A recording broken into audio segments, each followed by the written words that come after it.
Fandrosoana maharitra ny rojo-piariana sy ny paikady stratéjika eo amin'ny fambolena, fanamafisana ny fahaiza-manao ny firenena amin'ny fandrafetana, fampiarana ary fanaraha-maso ny politika mpiarovana ara-tsakafo, fitantanana feno sy maharitra ny harena voajanahary ary ny fiarovana ny tontolo iainana, fampiroboroboana ny fanovana iraisan'ny faritra ambanivohitra an-tanan-dehibe amin'ny alalan'ny fanatsarana ny faharetan'ny asa fiveloman'ny isan-tokantrano ary amin'ny alalan'ny fandraisana ny tanàna maika manoloana ireo loza voajanahary, ny fampiroboroboana ny fitovian'ny lahy sy ny vavy izay singa miampita amin'ity rafitra ity. Izany no mirakitra ny fifanaovantsony ny CPP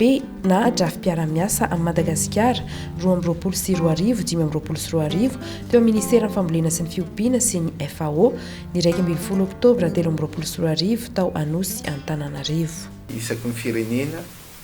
izay iasan'ny FAO dia miaraka amin'ny firenena io mametraka an'izay le hoe cadre de programmation par pays mba hametrahana inona no tanjona indray amin'ny 5 taona manaraka na 3 taona manaraka dia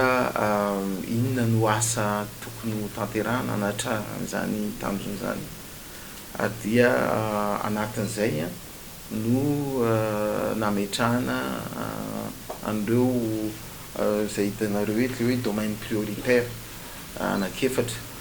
Tsara manamarika fa tsy ny Ministeran'ny Fambolena sy ny Fiompiana ihany no namaritra an'izany lahara-pahamehan'izany fa maro ny ministera izay nitononiko teo ao anatiny indrindra moa ankoatra ny Ministeran'ny Fambolena sy ny Fiompiana, Ministeran'ny Jony sy ny Fiariana Manga, Ministeran'ny varotra, Ministeran'ny misahana ny tontolo iainana, Ministera misahana ny tanora, Ministera misahana ny mponina, maro izany hoe tena azo ambara hoe hevitra iraisana nakana ny hevitra ny ireo ratsamangaka rehetra izay misehatra eo amin'ny fampandrosoana indrindra ny any ambanivohitra fa ihany koa amin'ny lafiny fampitomboana ny fiarikarena miankina amin'ireo sehatra izay iasan'ny Ministeran'ny Fambolena, Fiompiana, ny Jony sy hatramin'ny asa tanana ka ilazana amintsika hoe maro lafy izany fiarahana miasa amin'ny FAO zany ary araka mariako manokana teo moa ny anisan'ny tena ho an'ny Ministeran'ny Fambolena sy ny Fiompiana ny anankiray lehibe izay andrasana amin'ny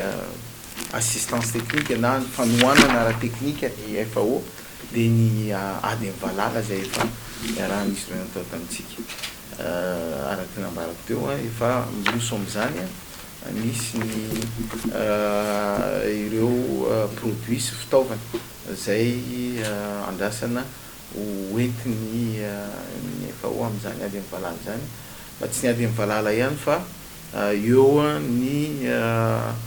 fanohanana an'ireo tantsaha amin'ireo teknika mpamokarana samihafa,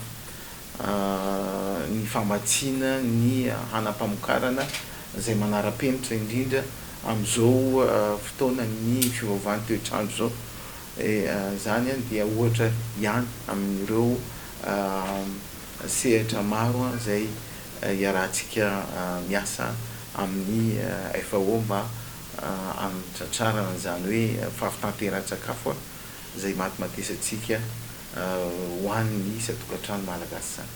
Ho fanomanana ny asa mandritra ny 5 taona ho avy dia mametraka sahady ny drafitra ho amin'izany ny fitondram-panjakana, ny anatrara ny fahafitatena ara-tsakafo sy ny fampiroboroboana maharitra ny sy hampamokarana matianina.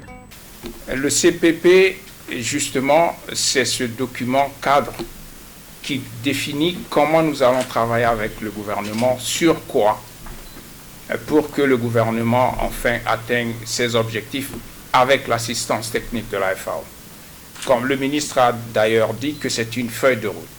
C'est vraiment par là que nous saurons qu'est-ce que nous pouvons faire et peut-être aussi qu'est-ce que nous ne pouvons pas faire ensemble, mais surtout ce que nous allons faire pour que les objectifs du gouvernement en matière de sécurité alimentaire et nutritionnelle et en matière d'inclusivité, c'est-à-dire sans oublier les femmes, sans oublier les jeunes, sans oublier les plus vulnérables d'entre nous, et sans laisser personne de côté, comment ces efforts peuvent arriver à bonne fin. Je crois que c'est ce document qui définit tout, et j'espère que nous continuerons à travailler ensemble comme d'habitude, la main dans la main, pour que cela devienne une réalité.